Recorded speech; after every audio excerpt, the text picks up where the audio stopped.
hecho previamente respecto de la pertinencia o lo conducente que puede ser la prueba propuesta, con el agravante de lo que se ha propuesto respecto a la famosa huella de voz.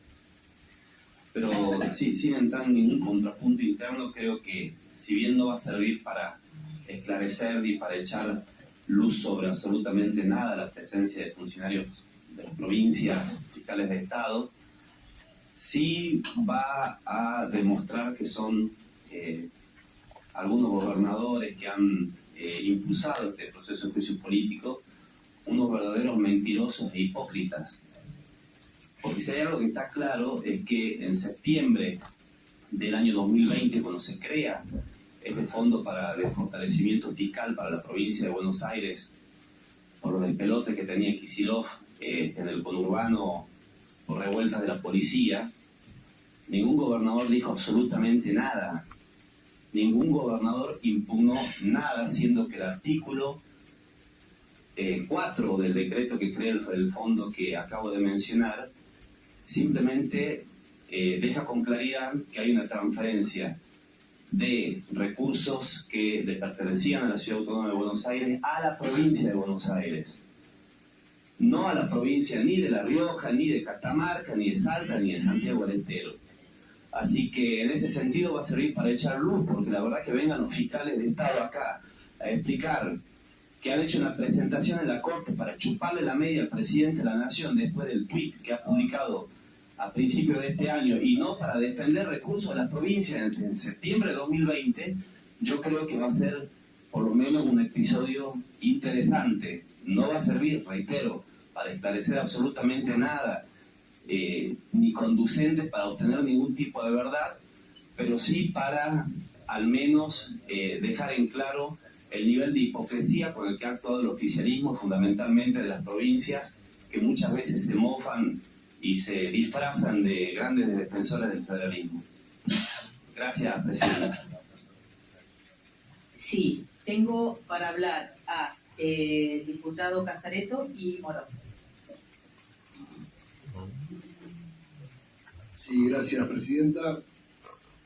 Creo que está claro, lo expliqué en la sesión anterior, cuál fue la decisión del gobierno de Mauricio Macri en relación a duplicarle, triplicarle la coparticipación a la Ciudad Autónoma de Buenos Aires. Eso tiene que ver con claridad con un decreto que se saca en el mes de enero, en el cual se aumenta la coparticipación sin establecer ningún destino. Diputado, lea el decreto, no dice nada en relación a la seguridad. En relación, escuche y después opine. Y lea.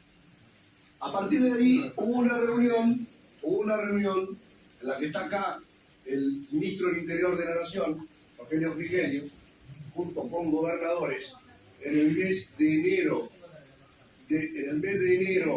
del año 2016, en el cual el propio ministro del Interior de la Nación reconoce de que se transfirieron fondos de más por encima de los que fueron necesarios para transferir los fondos de seguridad.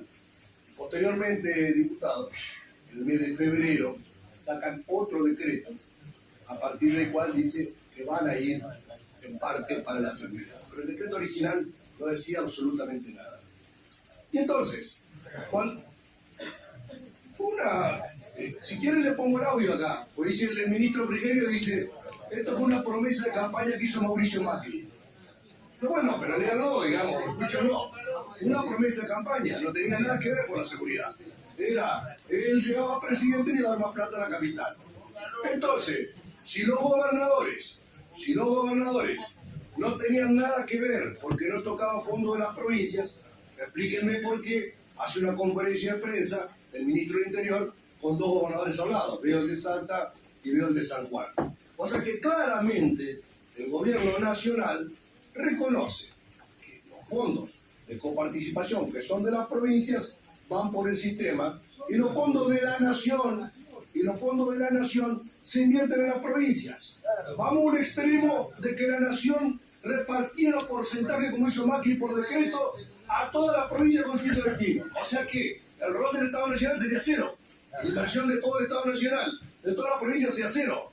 Entonces, es un absurdo lo que plantea el gobierno de Macri y el ministro del Interior Frigerio, que sería bueno que lo hubieran traído acá para que les contara la historia, pero bueno, renunció a la banca de diputados. Ayer tratamos la renuncia y renunció. Al candidato ahora no sé cuándo va a renunciar de vuelta. La base presenta el candidato y así como se presentó de diputado nacional lo eligieron y después renunció. Así que yo lo que digo es que Bené cumple con su función. No cumplió su función como ministro del Interior, no cumplió su función como diputado, tuvo récord de ausencia, 30% de ausencia en todas las votaciones que hubo acá en la Cámara de Diputados y tristemente se fue. Vino aquí Benedetti, que por lo menos lo veo que tiene voluntad de representar a la provincia. Eso es bueno, por lo menos un avance. Así que ahora capaz que se presente de vuelta y los clava de vuelta a los entreveros, no llega a las elecciones. Muy bien, muy bien. Hay un montón que han ganado y después han fracasado. Así que está claro que acá la representación tiene un aspecto. Así que, señora presidenta, creo que es totalmente pertinente la opinión de los gobernadores y la opinión de los funcionarios de alto rango, sea en el área jurídica, los fiscales de Estado, sea en el área económica, los ministros de Economía, y ellos que, como nosotros tenemos experiencia de haber administrado una provincia, saben que toda detracción de recursos que haga el Estado Nacional de la inversión en las provincias nos afecta a todos. Y es por eso que los gobernadores se presentaron y junto con el presidente, muchos de ellos pidieron la constitución del inicio de este juicio político, tal como nosotros promovimos a inicio de este año. Así que, señora presidenta, lo que yo creo es que es totalmente pertinente la presencia de las provincias en este debate, porque la detracción de fondos que hizo Macri y Frigerio a las provincias argentinas claramente debe ser corregida en esta situación. Gracias. Sí, gracias, diputado Casareto. Tiene la palabra el diputado Morón. Gracias, presidenta. Mire, yo no voy a entrar en la cuestión de fondo porque además no es procedente, estamos debatiendo alrededor de medidas de prueba. Lo que advierto sí es que hay una actitud contradictoria en nuestros colegas de la oposición. Uno de los diputados dijo que era absolutamente improcedente que vinieran aquí los ministros de Economía, los fiscales de Estado de la provincia, porque no iban a poder aportar nada en función de los argumentos que ya dieron. Y otro diputado preopinante también de la oposición, dijo que iba a ser muy esclarecedor que viniera. Entonces, habida cuenta de que no hay un criterio muy uniforme, me inclino por lo que dijo el último diputado de la oposición de Catamarca, de que va a ser muy esclarecedor. Creo que es necesaria esa presencia y que efectivamente, además le permite también a la oposición, bueno, cuestionar lo que están cuestionando ahora por anticipado. Y en cuanto al tema de los chats que se conocieron a través de fuentes públicas, yo quiero subrayar que son conversaciones de funcionarios públicos atinentes a cuestiones públicas y que además fueron publicados en medios de circulación pública. En el derecho comparado hay muchos antecedentes a favor de darle a ese tipo de conversaciones, cuando son propias de funcionarios públicos y son publicadas en medios públicos, vaya la redundancia, cierto grado de verosimilitud. También se dijo aquí, haciendo mención a un fallo de Zaffaroni, que en oportunidad de debatirse, por ejemplo, la ley de arrepentido, desde esta bancada se hicieron objeciones y oposiciones en virtud de esas definiciones de carácter filosófico o vinculadas a las obligaciones del Estado, etc. Y es cierto, es absolutamente cierto. Ahora, también no es menos cierto, al revés, que quienes apoyaron esas leyes son los que hoy pretenden imponer un límite a las posibilidades de que la sociedad argentina conozca si efectivamente estos funcionarios estaban nada más y nada menos que traficando sentencias, negociando sentencias y además, agrego, hablando sobre coimas en relación a un servicio público que se prestaba en la ciudad de Buenos Aires. que no es una cuestión menor porque también afecta a los intereses de la sociedad. Por lo tanto, creo que es pertinente solicitar esa prueba. Gracias. Sí, diputado Oliveto, diputado Tagliari y después diputado Casareto.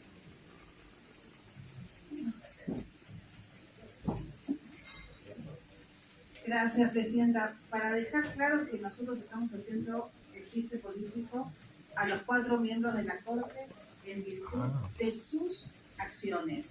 Si entramos a mirar otras o a ventilar otras cuestiones que ya se están tramitando en sede judicial, nos estaríamos nosotros excediendo en nuestras facultades. Pero es una posición. Después decirle que como representante de la Ciudad de Buenos Aires, yo creo en el federalismo de la concertación, que es en definitiva lo que de alguna manera sostiene este fallo. ¿Y por qué es importante el federalismo de concertación? Nosotros con el diputado Álvaro González, no sé si en esa época estaba Paula Penaca, pero nosotros trabajamos mucho el tema de la transferencia de competencias nacionales a la Ciudad de Buenos Aires. Trabajamos con María Rosa Muñoz, que era una diputada muy destacada del bloque de Frente de Todos, la transferencia del puerto a la Ciudad de Buenos Aires. Trabajamos con diputados de todas las bancadas la transferencia de la justicia a la Ciudad de Buenos Aires. Yo fui una de las autoras, no me va a desmentir la diputada Sigle, de la transferencia de competencia en materia penal a la Ciudad de Buenos Aires, que la verdad que se dio sin un mango. Y fui una de las personas que impulsó como miembro informante el traspaso de la policía. O sea, no es que se dieron fondos así como así, sino que tenían que ver con sostener el sistema de seguridad en la Ciudad de Buenos Aires, que no solo afecta a los porteños, sino a todos los de la Argentina que vienen, trabajan, estudian y se radican en nuestra ciudad. Por lo tanto, tenía una justificación que es el traspaso de la policía. Dicho esto, a mí me parece que tenemos que retomar, sin ninguna efervescencia exacerbada en modo electoral, el tema del federalismo de concertación, porque tampoco es justo que la Ciudad de Buenos Aires prácticamente no tenga coparticipación. Y creo que la coparticipación es un debate que se tiene que dar en el próximo periodo. Y hay que revisar, porque se agregaron provincias, porque es un mandato que tenemos de la Constitución del 94 y porque aporta el 25%, así como también entiendo a los gobernadores, por ejemplo, de la provincia de Buenos Aires, que en distintas gestiones sistemáticamente están pidiendo que se le amplíe la coparticipación. Ahora, es bastante complicado decir que afecta a todas las provincias cuando no es así. Y les pido un segundo. Yo militaba cuando era joven con un viejo radical caudillo llamado Gregorio Pupilo. Tal vez Leopoldo lo conoció. Era campechano. Y él me decía, la vuelta de la vida, vos tenés que saber que la vida es una vuelta. Y a veces estás arriba y a veces estás abajo. Y cuando te compartan de una manera, cuando bajes, los que están arriba te pelean y así. Entonces, lo que estamos haciendo acá puede dejar un antecedente, que si cambia el gobierno, viene otra persona, de cualquier signo político, un día y construye una mayoría, puede decidir, por ejemplo, que hay provincias que prácticamente tienen vida por la coparticipación de todo el resto del país. Entonces, ese concepto que ustedes desdeñan del fallo de la Corte de la Cautelar, que habla de federalismo de concertación, creo que es una herramienta que tienen hoy los gobernadores para evitar que una mayoría circunstancial afecte los recursos que reciben de coparticipación. Y estas cosas que se están haciendo también creo que dejan antecedentes, porque yo no tengo amnesia, yo he visto muchos gobernadores de PJ firmar el acuerdo. ¿Cómo era? ¿El acuerdo este que firmaron todos los PJ y tomaban fotos con Macri, con Piqueras?